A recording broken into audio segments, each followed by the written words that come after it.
समुद्र बाहर से शांत लेकिन भीतर अनगिनत रहस्यों से भरा हुआ।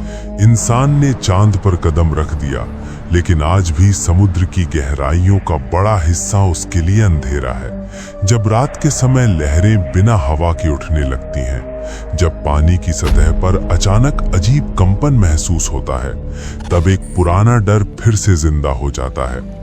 एक ऐसा डर जिसका नाम हजारों साल पहले रखा गया था, लेवायथिन। प्राचीन समय में जब इंसान के पास न रेडार था न सबमरीन, तब भी वो जानता था कि समुद्र में कुछ ऐसा है जो उससे कहीं ज्यादा शक्तिशाली है। हिब्रू बाइबल के पन्नों में लेवायथिन का जिक्र किसी कहानी की तरह नहीं, बल्कि एक चेतावनी की तरह किया गया। एक ऐसा जीव जिसे ईश्वर की सबसे भयानक रचनाओं में गिना गया। लिखा गया कि उसकी त्वचा को कोई हथियार भेद नहीं सकता, उसकी आंखें जलती हुई प्रतीत होती हैं और उसकी सांस से आग जैसी गर्मी निकलती है। ये शब्द किसी कवि की कल्पना नहीं थे, बल्कि उस डर की अभिव्यक्ति थे जिसे इंसान महसूस कर चुका था। बुक ऑफ जोब में लेवायथन का वर्णन पढ़ते समय ऐसा लगता है जैसे इंसान और प्रकृति के बीच की लड़ाई को शब्दों में ढाला गया हो। वहां सवाल किया जाता है कि क्या इंसान लेवायथन को वश में कर सकता है? क्या वो उसकी ताकत को चुनौती दे सकता है? जवाब कहीं लिखा नहीं गया, क्योंकि जवाब पहले से तय था। लेवायथन इंसान को उसकी औकात याद दिलाने के लिए था, ये बताने के लिए कि समुद्र किसी का नहीं है। ये रहस्य और गहरा तब हो जाता है जब हम देखते हैं कि लेवायथन जैसी कहानियां सिर्फ एक धर्म या एक सभ्यता तक सीमित नहीं है। मेसोपोटामिया की टियामट, नॉर्स माइथोलॉजी का जॉर्मनगैंडर, ग्रीक लेजेंड्स का सीटस, भारतीय कथाओं का मकरा और चीनी समुद्री ड्रैगन, नाम अलग है लेकिन डर एक जैसा है। हर जगह एक विशाल समुद्री प्राणी जो गहराइयों में छुपा रहता है और जब भी ऊपर आता है विनाश लाता है। ये संयोग नहीं हो सकता कि अलग अलग सभ्यताओं ने बिना संपर्क के एक जैसी कल्पना की हो। लेवायथन के शरीर का वर्णन जितना किया गया उतना ही अधूरा छोड़ दिया गया, जैसे कुछ बातें शब्दों में बयान करना ही संभव ना हो। कहा गया कि उसका आकार इतना विशाल है कि समुद्र उसके चारों ओर छोटा लगने लगता है। जब वो चलता है तो पानी उसके पीछे उबलता हुआ दिखाई देता है, जैसे समुद्र खुद उससे डर रहा हो। आज का विज्ञान मानता है कि ऐसा प्रभाव केवल किसी बेहद विशाल द्रव्यमान से ही संभव है, लेकिन आज तक ऐसा कोई जीव आधिकारिक रूप से दर्ज नहीं किया गया। कुछ वैज्ञानिक मानते हैं कि लेवायथन की कहानियां मोसासॉरस या प्लायोसॉरस जैसे प्राचीन समुद्री सरीसृपों से प्रेरित हो सकती हैं। ये जीव वाकई विशाल थे, शिकारी थे और समुद्र के शासक माने जाते थे। लेकिन समस्या ये है कि इन जीवों में वो धार्मिक भय, वो अजेयता और वो रहस्यमयी शक्ति नहीं मिलती जो लेवायथन के साथ जोड़ी गई। जायंट स्क्विड और कोलोसल स्क्विड की खोज ने ये जरूर साबित कर दिया कि समुद्र आज भी अपने सारे राज नहीं खोलता, लेकिन लेवायथन अब भी इन सब से अलग खड़ा दिखाई देता है। आइज़िया में लेवायथन को अंत समय से जोड़ा गया है। वहां संकेत दिया गया है कि जब लेवायथन का सामना होगा तब एक युग का अंत होगा। ये सिर्फ एक जीव की मृत्यु नहीं होगी, बल्कि व्यवस्था का पतन होगा। कुछ मान्यताओं में कहा गया कि लेवायथन को मार दिया गया, लेकिन कई परंपराएं ये भी कहती हैं कि वो मरा नहीं है, वो सो रहा है, गहराई में, अंधेरे में, वहां जहां इंसानी आंख कभी नहीं पहुंची। आज जब वैज्ञानिक मेरियाना ट्रेंच जैसी जगहों की बात करते हैं तो डर और जिज्ञासा दोनों साथ चलती हैं। लगभग 11 किलोमीटर नीचे, जहां दबाव इंसानी कल्पना से परे है, वहां भी जीवन के संकेत मिले हैं। अगर इतनी कठोर परिस्थितियों में जीवित प्राणी मौजूद हो सकते हैं, तो ये सवाल उठना लाजमी है कि क्या लेवायथन जैसी कोई सत्ता वहां छुपी हो सकती है, ऐसी जगह जहां इंसान सिर्फ मेहमान बनकर जा सकता है। आधुनिक युग में भी समुद्र पूरी तरह शांत नहीं है। बिना मौसम के जहाजों का गायब होना, सोनार पर दर्ज होने वाली अज्ञात विशाल आकृतियां और अचानक होने वाली समुद्री हलचल, इन सब को आधिकारिक तौर पर प्राकृतिक घटनाएं कहा जाता है। लेकिन हर घटना के बाद एक ही सवाल उठता है, अगर समुद्र पूरी तरह समझ में आ चुका है तो डर अब तक जिंदा क्यों है? लेवायथन को प्राचीन ग्रंथों में शुद्ध बुराई नहीं कहा गया, उसे एक चेतावनी माना गया, एक याद दिलाने वाला संकेत कि इंसान चाहे जितना भी शक्तिशाली बन जाए, कुछ ताकतें हमेशा उससे बड़ी रहेंगी। लेवायथन समुद्र का रक्षक नहीं था, बल्कि समुद्र की सीमा था। अब तक हमने सिर्फ अतीत को छुआ है, कहानियों को, ग्रंथों को और वैज्ञानिक अटकलों को, लेकिन असली सवाल अभी सामने आना बाकी है। अगर लेवायथन कभी अस्तित्व में था तो क्या वो सच में समाप्त हो चुका है, या फिर वो आज भी किसी अंधेरी गहराई में सो रहा है? और अगर वो जागा तो क्या इंसान उसे पहचान भी पाएगा? क्योंकि समुद्र जब शांत होता है तब वो सबसे ज्यादा रहस्यमय होता है, और इतिहास यही बताता है कि हर महान विनाश से पहले एक अजीब सी खामोशी जरूर आती है। समुद्र की गहराइयां सिर्फ अंधेरी नहीं होती, वे चुप होती हैं। और जब कोई जगह जरूरत से ज्यादा चुप हो तो इतिहास बताता है कि वहां कुछ ना कुछ छुपा होता है।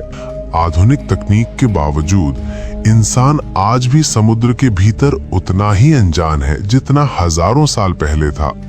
सैटेलाइट सतह को देख सकते हैं, सोनार आवाज पकड़ सकता है, लेकिन गहराइयों में क्या हिलता है, क्या सांस लेता है, ये आज भी पूरी तरह स्पष्ट नहीं है। और इसी अंधेरे में लिव्याथन की कहानी फिर से जिंदा होती है। 20वीं सदी के मध्य से कई नेवल रिकॉर्ड्स में ऐसे अनएक्सप्लेन्ड इंसिडेंट्स दर्ज किए गए हैं जहां सबमरीन्स ने असामान्य आकार की हलचलें रिकॉर्ड की। ये ऑब्जेक्ट्स ना तो किसी जात व्हेल से मेल खाते थे, ना किसी पनडुब्बी से। कुछ मामलों में तो सोनार पर दिखाई देने वाली आकृतियां इतनी विशाल थीं कि ऑपरेटर्स को लगा सिस्टम में खराबी है। रिपोर्ट्स को क्लासिफाइड कर दिया गया और आधिकारिक तौर पर उन्हें सेंसर एरर कहकर बंद कर दिया गया। लेकिन हर बार एक ही पैटर्न सामने आया, अत्यधिक गहराई, अचानक गति और फिर पूर्ण गायब हो जाना। कुछ नौसैनिकों ने निजी रूप से ये स्वीकार किया कि उन्होंने ऐसी चीजें देखी हैं जिन्हें शब्दों में बयान करना मुश्किल है। पानी के भीतर ऐसी हलचल मानो कोई बहुत बड़ा जीव दिशा बदल रहा हो। जब सबमरीन उसके पास पहुंची तो चारों ओर का पानी असामान्य रूप से गर्म हो गया और इंस्ट्रूमेंट्स ने अजीब रीडिंग्स दिखानी शुरू कर दी। ये वही विवरण है जो प्राचीन ग्रंथों में लेव्याथन के बारे में लिखे गए थे। पानी का उबलना और आसपास की प्रकृति का असामान्य व्यवहार। इसी दौरान एक नया शब्द सामने आया, यूएसओ यानी अनआइडेंटिफाइड सबमर्ज्ड ऑब्जेक्ट। ये यूएफओ की तरह आसमान में नहीं बल्कि समुद्र के भीतर देखे गए। कई मामलों में ये ऑब्जेक्ट्स पानी से बाहर निकलते और फिर बिना किसी स्प्लैश के वापस गहराई में समा जाते। वैज्ञानिक इन्हें एडवांस टेक्नोलॉजी या नेचुरल फिनोमेना कहते हैं, लेकिन कुछ रिसर्चर्स मानते हैं कि ये वही प्राणी हो सकते हैं जिन्हें प्राचीन सभ्यताओं ने अलग अलग नाम दिए, लिव्याथन, टीमैट, वर्ल्ड सर्पेंट। शायद ये सब एक ही डर के अलग अलग चेहरे थे। मारियाना ट्रेंच और अन्य अबिसल जोन्स में भेजी गई अनमैन्ड व्हीकल्स ने कई बार ऐसी मूवमेंट्स रिकॉर्ड की हैं जिनका कोई स्पष्ट बायोलॉजिकल एक्सप्लेनेशन नहीं दिया जा सका। कुछ फुटेज आज भी पब्लिक डोमेन में नहीं है। वजह बताई जाती है, डेटा इनकंक्लूसिव है।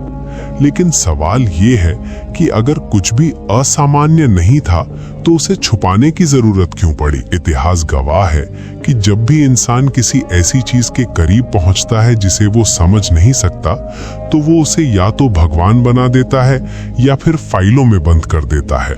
लिव्याथन को लेकर एक और थ्योरी ये भी कहती है कि ये सिर्फ एक जीव नहीं बल्कि एक स्पीशीज हो सकती है। शायद कभी ये जीव समुद्र के शीर्ष शिकारी थे और समय के साथ या तो विलुप्त हो गए या फिर इतनी गहराई में चले गए जहां इंसान की पहुंच नहीं।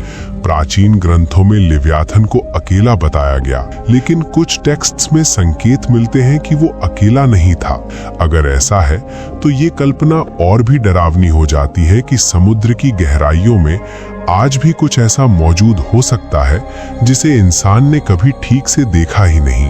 धार्मिक दृष्टिकोण से लिव्याथन को हमेशा एक सीमा रेखा की तरह देखा गया। वो अच्छाई और बुराई के बीच नहीं, बल्कि इंसान और प्रकृति के बीच खड़ा था। उसे मारने या नियंत्रित करने की बात कम और उससे बचने या सीखने की बात ज्यादा की गई। शायद यही वजह है कि लिव्याथन की कहानियां डराने के साथ साथ चेतावनी भी देती हैं। ये बताती हैं कि हर शक्ति को चुनौती देना जरूरी नहीं, कुछ को समझना ही काफी होता है। आज जब climate change, deep sea mining और ओशन एक्सप्लोरेशन तेजी से बढ़ रही है, तब ये सवाल और भी ज्यादा गंभीर हो जाता है। क्या इंसान फिर से उन सीमाओं को छू रहा है जिन्हें पार नहीं करना चाहिए? प्राचीन कथाओं में लिव्याथन का जागना अक्सर इंसान की लालच और घमंड से जुड़ा हुआ दिखाया गया है, जैसे समुद्र खुद चेतावनी दे रहा हो कि अगर संतुलन टूटा तो जवाब भी उतना ही भयानक होगा। कुछ रिसर्चर्स मानते हैं कि लिव्याथन शायद कभी एक वास्तविक जीव रहा हो, लेकिन आज वो सिर्फ एक प्रतीक बन चुका है।